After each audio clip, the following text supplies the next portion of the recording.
ভারতের রাজধানী দিল্লি একটি এমন শহর যেখানে ইতিহাসের বিশাল সৌধ আর আধুনিকতার ঝলমলে আলো একসাথে দেখা যায়। এই শহরের একদিকে রাজপথ, মেট্রো, মল আর সরকারি ভবনের চাকচিক্য, কিন্তু এই আলোর আড়ালেই লুকিয়ে আছে এক ভয়ঙ্কর অন্ধকার, যে অন্ধকার প্রতিদিন লক্ষ লক্ষ মানুষের জীবনকে নিঃশব্দে বদলে দেয়। আজকের এই ভিডিওতে আমি আপনাদের দেখাবো দিল্লির সেই বাস্তবতা, যে সত্য জানলে আপনি ভিতর থেকে কেঁপে উঠবেন। ভিডিওটা শেষ পর্যন্ত দেখবেন আর একটি লাইক দিয়ে কমেন্টে জানাবেন আপনি এই ভিডিওটা কোথা থেকে দেখছেন। দিল্লির সবচেয়ে ভয়ঙ্কর অন্ধকার অধ্যায়গুলোর একটি হলো জিবি রোড। এখানে শত শত নারী প্রতিদিন বাধ্য হয়ে নিজের বিক্রি করেন। এই নারীদের বেশিরভাগই একদিন গ্রাম থেকে এসেছিলেন, ভালো চাকরি, সম্মানজনক জীবন আর সুন্দর ভবিষ্যতের স্বপ্ন নিয়ে। কিন্তু বাস্তবতা এতটাই নির্মম যে দারিদ্র্যের জালে আটকে পড়ে সেই স্বপ্নগুলো ধীরে ধীরে দুঃস্বপ্নে বদলে যায়। শীত এলেই পুরো শহর ধোঁয়াশায় ঢেকে যায়, স্কুল বন্ধ হয়ে যায়, মানুষ মাস্ক পরে রাস্তায় নামে আর অসংখ্য মানুষ অসুস্থ হয়ে পড়ে। এই দূষণ কোনো গ্যাং বা অপরাধের চেয়েও ভয়ঙ্কর। প্রায় 3 কোটি মানুষের বাস এই দিল্লিতে। প্রতিদিন হাজার হাজার মানুষ আসে কাজের খোঁজে, পড়াশোনার আশায় আর একটু ভালো ভবিষ্যতের স্বপ্ন নিয়ে।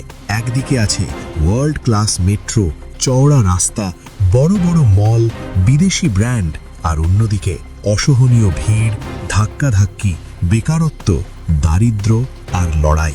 সবাই নিজের জায়গা বানাতে পারে না। যারা পারে তারা উপরে ওঠে, আর যারা পারে না তারা হারিয়ে যায় দিল্লির অন্ধকার গলিতে। দিল্লিতে হাজার হাজার ঝুগ্গি ঝোপড়ি এলাকা আছে, ভাঙা ছাদ, কাঁচা দেওয়াল, ধোঁয়ায় ভরা বাতাস আর চারিদিকে শুধু সংগ্রাম। এই মানুষগুলো প্রতিদিন সকালে ঘুম থেকে ওঠে এই ভাবনায় যে আজকের দিনটা যদি কোনোভাবে পার হয়ে যায়। কেউ আবর্জনা কুড়ায়, কেউ ইট বালি টানে, কেউ সবজি বিক্রি করে, কেউ রিক্সা চালায়। দারিদ্র্য মানে শুধু টাকার অভাব নয়, দারিদ্র্য মানে প্রতিদিন ভয় নিয়ে বেঁচে থাকা। এই অবস্থার পেছনে 3টি বড় কারণ। প্রথমত, ভুল শহরায়ন। লোক আসে লাখে লাখে, কিন্তু কাজ, ঘর আর সুযোগ সবার জন্য নেই। দ্বিতীয়ত, শিক্ষার অভাব। বাবা মা অশিক্ষিত হলে শিশুরাও ছোট বয়সে কাজে নেমে পড়ে। দারিদ্র্যের চক্র আর ভাঙে না। তৃতীয়ত, দুর্বল ব্যবস্থা। সরকারি সুবিধে অনেক সময় ঠিক মানুষের কাছে পৌঁছায় না। এখানে মানুষের জীবন সবচেয়ে সস্তা।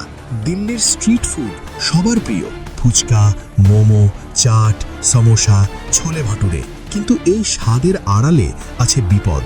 অপরিষ্কার পানি, বারবার ব্যবহার করা তেল, খোলা নালার পাশে খাবার স্টল। প্রতি বছর শুধু এই কারণেই শত শত ফুড পয়জনিংয়ের ঘটনা ঘটে। দিল্লির বাজার মানে ভিড় আর কোলাহল। চাঁদনি চক, সরোজিনী নগর, করলবাগ দিনে রঙিন, কিন্তু ভিড় বাড়লেই বাড়ে পকেটমারি, চেন ছিনতাই, মোবাইল চুরি। ভিড় যত বেশি, অপরাধ তত সহজ। দিল্লির রাস্তা, মেট্রো, ফ্লাইওভার, মল সবই শ্রমিকদের ঘামে তৈরি, কিন্তু সেই শ্রমিকদের নিজের ঘর ভাঙা। নিরাপত্তা নেই, চিকিৎসা নেই, অনেক সময় পরিচয়ও নেই।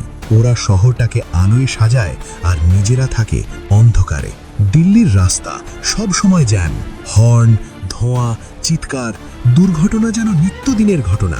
এটা শুধু ট্রাফিক সমস্যা নয়, এটা মানসিক, শারীরিক এবং আবেগের উপর চাপ। রাত নামলেই দিল্লি 2 ভাগে ভাগ হয়ে যায়। একদিকে আলো, পার্টি, নাইট লাইফ, আর অন্যদিকে ভয়, অন্ধকার আর অপরাধ। কিছু এলাকা আছে যেখানে রাতে যাওয়াই নিরাপদ নয়।